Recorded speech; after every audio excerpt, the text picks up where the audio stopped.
This boy and girl are going to be well equipped when the time comes to take their places as worthy members of adult society.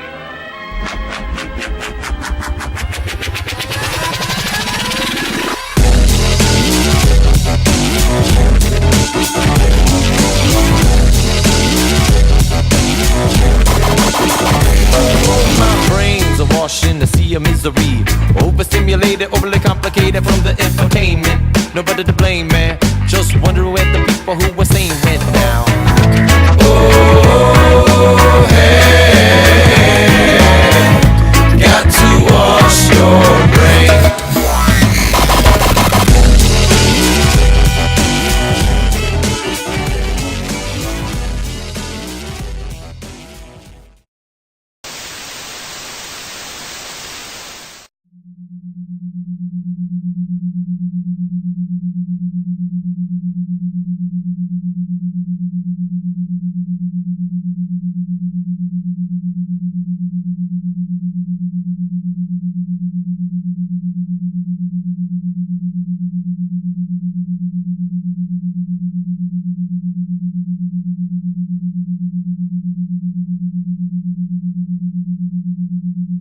Hey guys, welcome to Brainwash. I'm your host again, Erwin Diaz. It's a pleasure to meet you guys. Again, the pleasure is mine, the blessing is yours.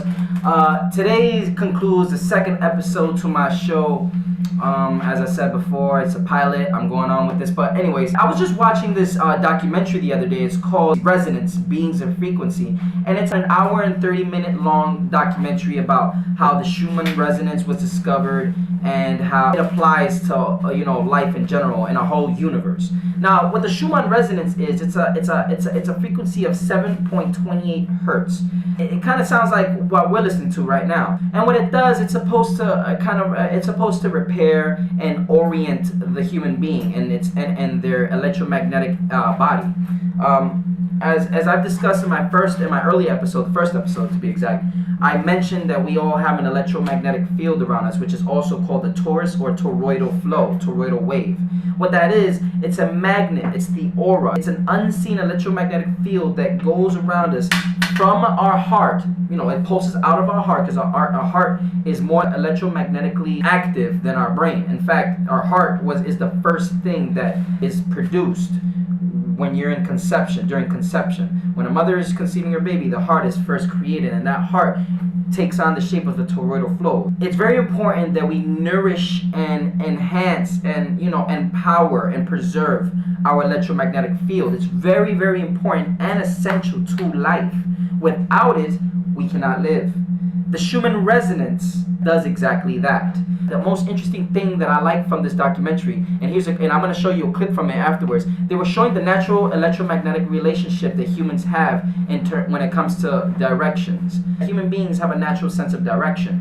If they are intuitively connected with the electromagnetic field of Earth.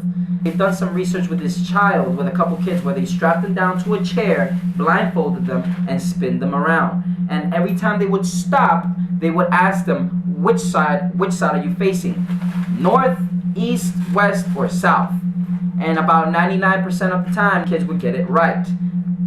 Exactly, precisely right. Now that to me is profound. That is amazing. That's such a phenomenon. Here's a scene from that documentary.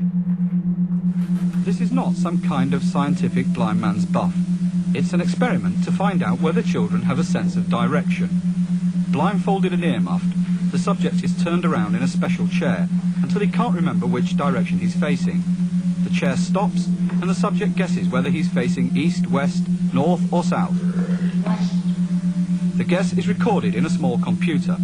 If children had no sense of direction, their guesses would be random, but they're not. Children after the age of about 10 or 11 make pretty good guesses. It seems they have a real sense of direction, and it seems to be a magnetic sense. When the scientists strap a magnet to the subject's head, it disrupts his sense of direction severely. Guys, this is some pretty rad information. In the documentary, it mentions that in city environments, we have less Schumann Resonance influence. It's primarily because we have a lot of technological interference from cell phones, Wi-Fi, cable, satellite television, the cell phone towers you've seen out in the streets. Now, all of that, whether you believe it or not, and I'm pretty sure that if you ask anyone in the streets, about 55% will know exactly what I'm talking about, and the other 45 will not. Now, this is what's going on. The radioactive interference is actually tampering with our brains. There are a lot of carcinogenic issues involved with this radioactive interference from cell phones and Wi-Fi and technology all around, generally. People are starting to turn up with tumors, developing short-term memory. It's becoming really, really crazy. In fact, the most bizarre part of this issue is that our bees are dying. And I'm pretty sure the majority of you know this, and if you don't know, now you know, nigga. Because the bees are dying. The bees are dying. And let me tell you why and how important these bees are. And if they die, what will happen to us? Now, I don't know about you now, but human beings have associated themselves with bees as a colony for thousands of years. The honeycomb or the bee is synonymous or symbolically, it symbolically displays a colony, a colony that works towards a goal. Everyone has a job, has a task, and they build and support the colony, and they serve the queen bee. Now, that's a lot like, us human beings. We have tasks, we develop our economy, we have an economy, we have systems, we rely on, worker bees and soldier bees, and we work under, a hierarchical figure, like our president or emperor or dictator, whatever you may have it. So, our bees are important because they pollen the majority of our crops and almost generally all of the flowers and vegetables and green, all of the biological green that we have here in our planet. Without them, who's going to do that? Who is going to do that job that only bees can do, which is to pollinate and reproduce more vegetables, more flowers, for more honey? I mean, the theory is, well, actually not the theory, the fact and the scientific fact that is that if bees were to disappear tomorrow, we would have less than 3 months to survive. We will have less than 3 months to live. Yes, I said that. 3 months to live. We would all die. Bees do things we can't do ourselves alone. We need a lot of people to do what the bees do. So, anyways, moving on. The documentary is really good. It's very educational, it's very informative, and it kind of gave me a sense of urgency, and I thought I should share it with all of you, the people, because we're in really, really severe and dire times. Like bees are dying. We're becoming an obnoxious consumer-based society. We don't spend it or invest our time in technology wisely. Technology is meant to enhance us and make our lives more efficient and better.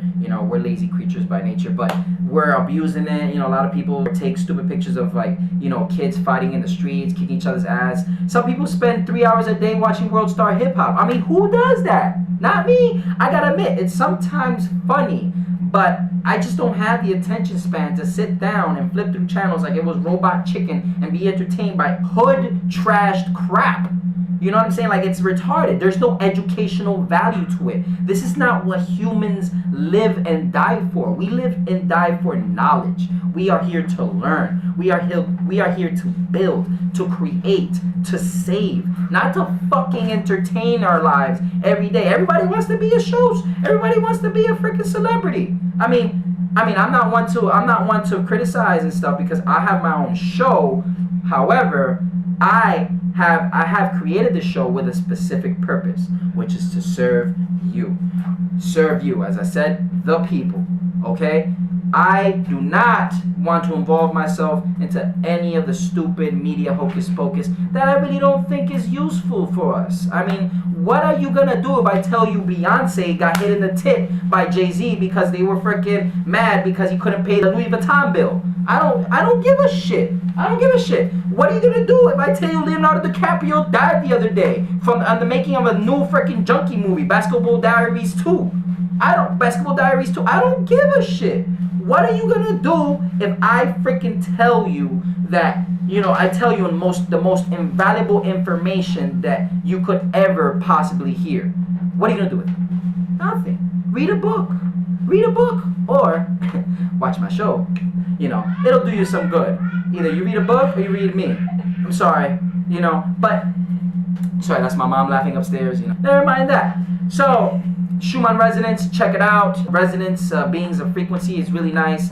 And if you guys want to do something about this, what you can do is purchase this. Now, what I have here is called a Vortex magnetizer. Now, what it does, it's supposed to magnetize your drinking water. And what you do is you put a bottle on top of this and a bottle on the bottom, and you swirl it around to make it like a tornado twist.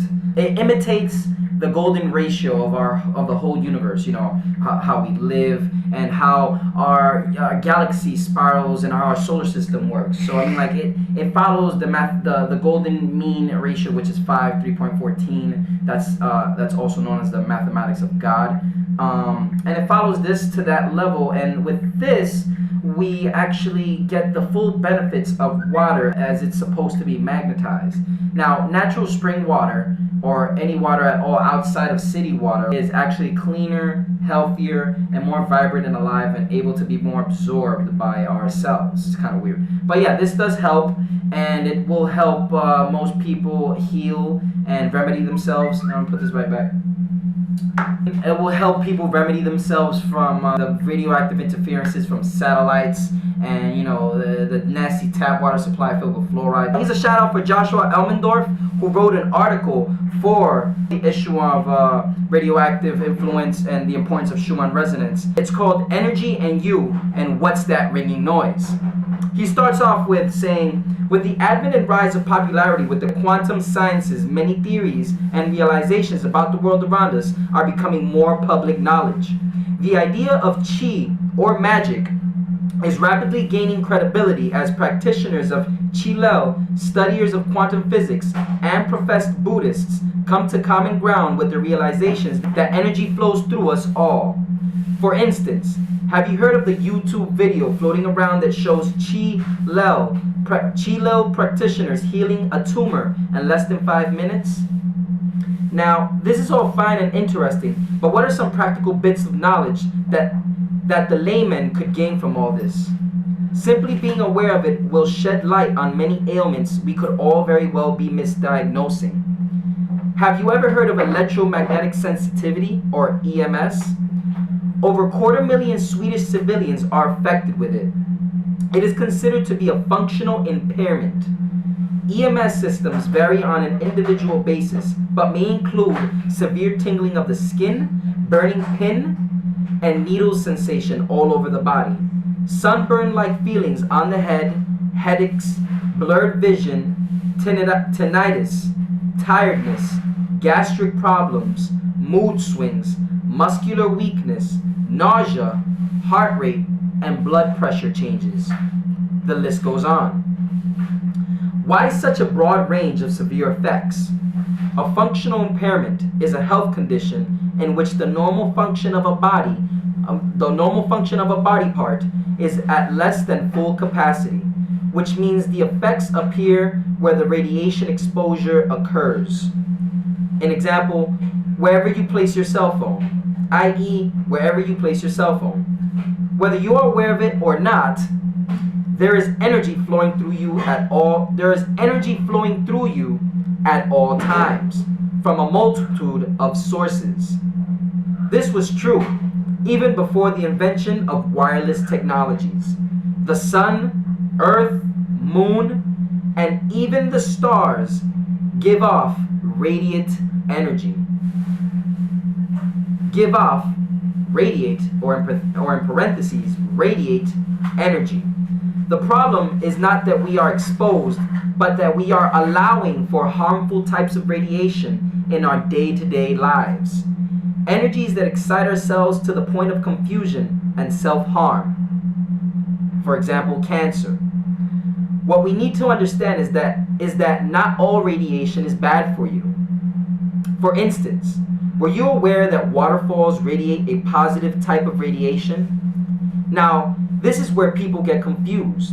When energy enters or exits something, that something becomes an ion. An ion is an atom that either gains or loses energy.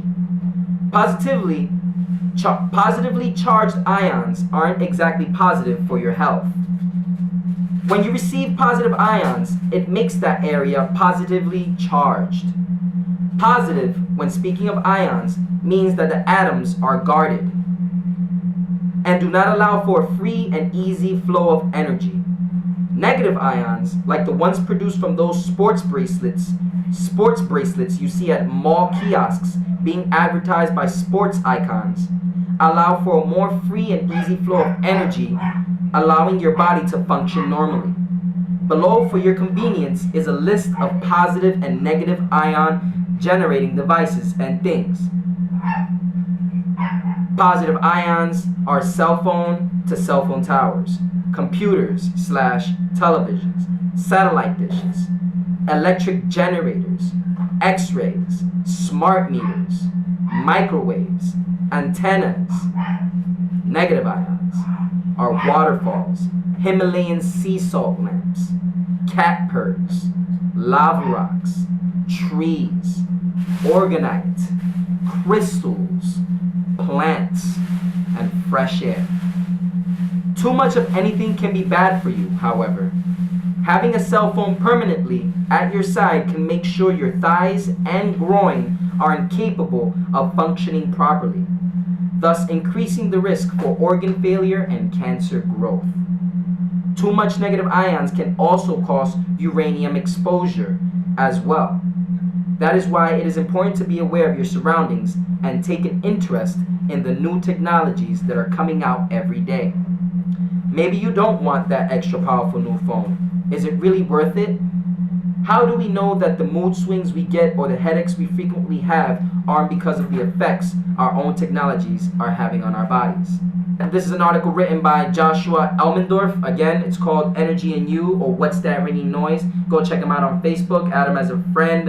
Ask him plenty of questions. And me and him chat a few times on Facebook. He requested that I share this with you people. I got his permission to share this article with you people. And it's very, very informative. And it shed lights exactly on what we were talking on today. So, thanks again for watching Brainwash. I hope I washed your brains. And again, as always, the pleasure is mine, but the blessing is yours. Devastation, Andreas, Griffiths, Martin, Opitz, and Angelus Silesius amongst them. We're at the Queen's Museum. We're just looking at some artwork here. It's pretty intriguing stuff. You see some faces up above, and I think mushroom clouds or suns. They look like mushrooms to me, mushroom caps.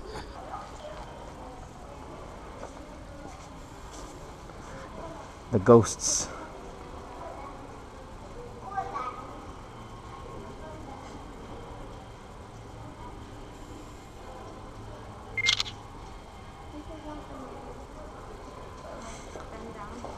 Saint Never, Saint Go Away, Saint Sourdough, Saint Roar, Saint Transportation, Saint Humdrum, Saint Furthermore, Saint No.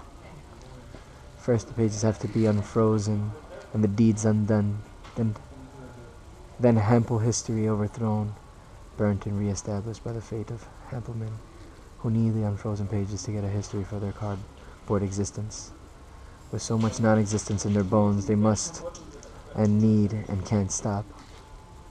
Off makers, on makers, wigglers,